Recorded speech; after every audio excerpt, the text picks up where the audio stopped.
Halo teman-teman, Assalamualaikum warahmatullahi wabarakatuh. Balik lagi bareng aku Rosa Mulyasari di channel Belajar Bareng Rosa. Nah, pada video kali ini aku mau ngebahas mengenai materi, pembahasan soal, dan cara cepat TPA analogi kata. Tapi sebelumnya, kalian harus paham dong apa itu soal analogi kata. Jadi teman-teman, jenis soal ini merupakan jenis soal yang sering banget muncul di soal TPA SBMPTN.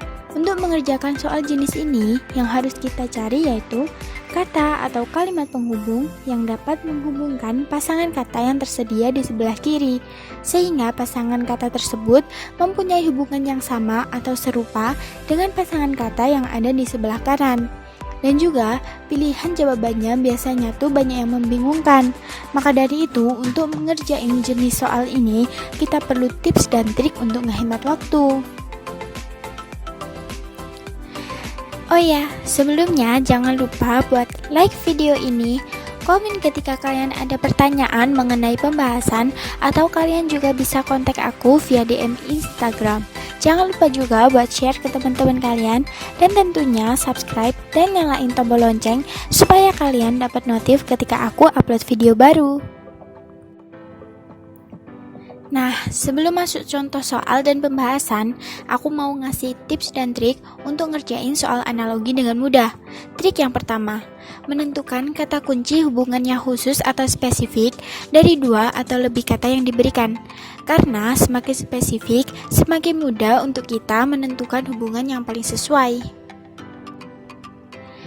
Nah, di sini aku udah kasih beberapa contoh hubungan yang sering digunakan dalam mengerjakan soal analogi kata. Langsung aja yang pertama, A. Definisi atau sifat. Contohnya, bandara, pesawat terbang. Jadi, kalau dihubungkan, misalnya kalau pesawat itu sifatnya adalah di bandara, atau kalau kita ngomongin bandara, pasti nangkepnya ke pesawat, kayak gitu. Kemudian cuti, istirahat. Nah, kalau cuti dan istirahat itu hubungan definisi, di mana arti dari cuti adalah istirahat, atau arti dari istirahat adalah cuti. Kemudian yang B, fungsi. Contohnya, sapu, bersih.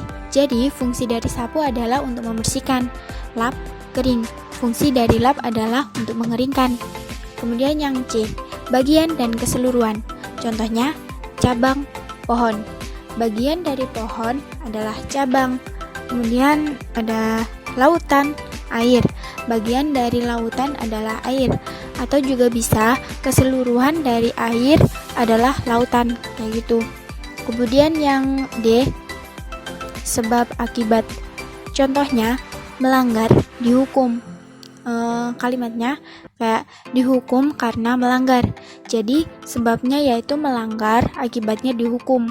Kemudian ada sakit, kehujanan. Sakit karena kehujanan, sebabnya kehujanan, akibatnya sakit. Kemudian yang E, asosiasi. Kalian tentu tahu kan, asosiasi itu dua hal yang berbeda tapi dianggapnya sama, atau kayak ciri khasnya gitu. Contohnya merpati, damai. Artinya kalau kita ngomongin merpati identik dengan kedamaian, atau putih, suci, kayak gitu. Kemudian gajah identik dengan atau ciri khasnya yaitu besar, kayak gitu. Kemudian yang F, segolongan. Contohnya mawar, melati. Berarti dia itu segolongan bunga, atau supaya lebih spesifik maka dia digolongkan sebagai bunga yang harum, kayak gitu. Kemudian kucing, harimau. Misal milih hubungan golongan karnivora, tapi menurutku itu kurang spesifik. Lalu kita bisa cari hubungan yang lain, misalnya berdasarkan familinya. Kan harimau dan kucing itu termasuk satu famili, yaitu famili Felidae. Buat yang anak biologi pasti tahu kan ya.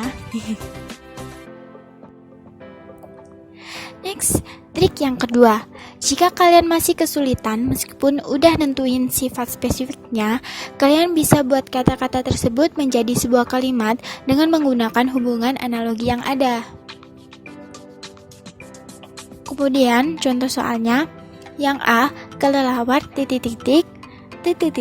tidur. Pilihan jawabannya, bangun manusia, tidur matahari, tidur manusia, bangun matahari. Kemudian kita bisa buat kalimat yang dia masih dalam satu konteks. Misalnya, ketika malam hari kelelawar akan tidur. Ketika malam hari manusia akan tidur kayak gitu. Kemudian yang B, rumah titik-titik pengangguran. Pilihan jawabannya tempat tinggal, kemiskinan, peristirahatan, pemecatan, keluarga, karyawan, gelandangan, pekerjaan. Kemudian kalimat yang paling cocok menurutku yaitu orang yang tidak memiliki rumah disebut gelandangan, orang yang tidak memiliki pekerjaan disebut pengangguran.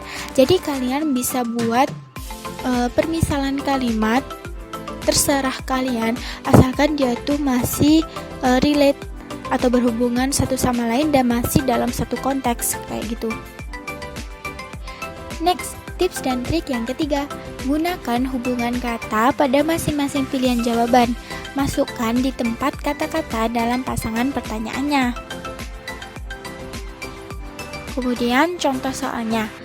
Ini contoh soal yang tadi sih. Rumah titik-titik pengangguran.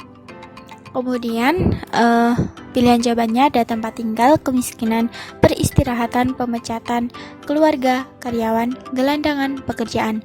Kemudian kita buat kalimat, kemudian kita masukkan setiap pilihan jawabannya itu ke dalam kalimat kita. Misalnya kita buat kalimatnya, orang yang tidak mempunyai rumah disebut tempat tinggal. Orang yang tidak mempunyai kemiskinan disebut pengangguran. Menurutku ini bukan jawaban yang tepat. Kemudian yang B, orang yang tidak mempunyai rumah disebut peristirahatan. Orang yang tidak mempunyai pemecatan disebut pengangguran. Ini juga salah sih menurutku. Kemudian yang C, orang yang tidak mempunyai rumah disebut keluarga. Orang yang tidak mempunyai karyawan disebut pengangguran. Ini juga salah. Kemudian yang D, orang yang tidak mempunyai rumah disebut gelandangan. Orang yang tidak mempunyai pekerjaan disebut pengangguran. Nah, ini sih yang menurutku paling cocok dengan kalimat yang telah kita buat. Nah, tadi itu beberapa tips dan trik yang bisa kalian gunakan untuk mengerjakan soal-soal analogi kata. Jika setelah menyelesaikan trik 1, 2, 3, tetapi kalian masih belum menemukan pasangan jawaban yang tepat, mungkin kalian diperlukan penyesuaian hubungan kata, atau kalian bisa ulangi lagi tips trik tadi atau langkah-langkah tadi hingga menemukan jawaban yang tepat.